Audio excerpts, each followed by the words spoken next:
Unité de temps, unité de lieu, unité d'action. La relation de travail évolue et ses codes classiques cadrent de plus en plus mal avec les exigences fonctionnelles de nos économies. Lorsque l'on parle de moderniser notre code du travail, c'est bien cet éclatement des cadres qu'il faut aborder en priorité. Il ne s'agit pas seulement de détricoter le droit social, mais bien de reconstruire de nouvelles conventions. C'est d'abord le principe d'unité de temps qu'il faut revisiter. L'idée d'une plage horaire bien limitée et d'une synchronisation des temps dans la majorité des activités. Elle épouse de plus en plus mal les besoins d'une économie de l'accès fonctionnant 24 heures sur 24.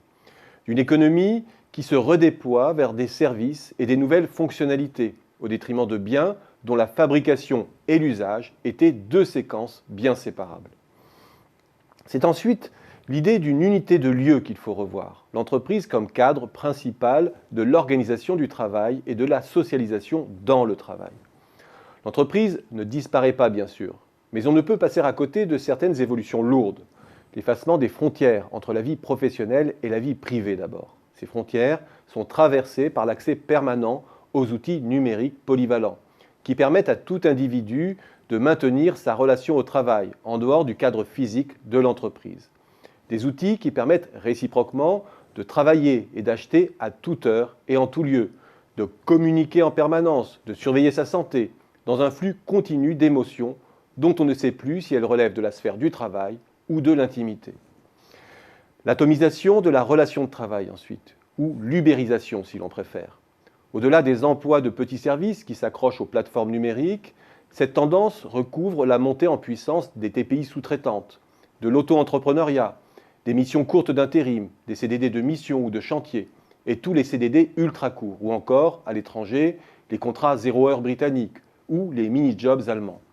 Tous ces petits contrats intermittents relèvent d'une remontée en puissance du travail à façon ou à la tâche. Ils marquent l'aspiration à plus d'autonomie, mais aussi la résurgence d'une relation de travail inégale, qui s'était développée au XVIIIe siècle comme une des étapes de la proto-industrialisation. Tout cela est vécu à juste titre comme une régression, puisque tout un pan du travail bascule sous droit commercial, relevant d'une relation de sous-traitance.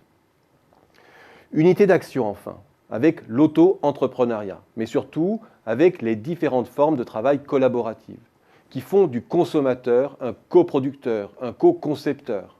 La multi-activité gagne chaque jour du terrain, de façon formelle ou informelle.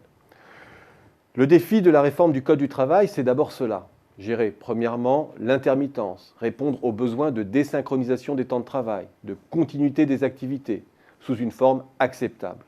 Un enjeu bien plus important que le débat qui fait rage sur la baisse ou la hausse de la durée du travail. C'est deuxièmement l'enjeu de la socialisation, de la formation et de l'échange d'expériences pour l'auto-entrepreneur. C'est celui aussi de l'extension d'un certain nombre des grands principes du droit du travail à la relation de sous-traitance, qui est de fait une quasi-relation salariale.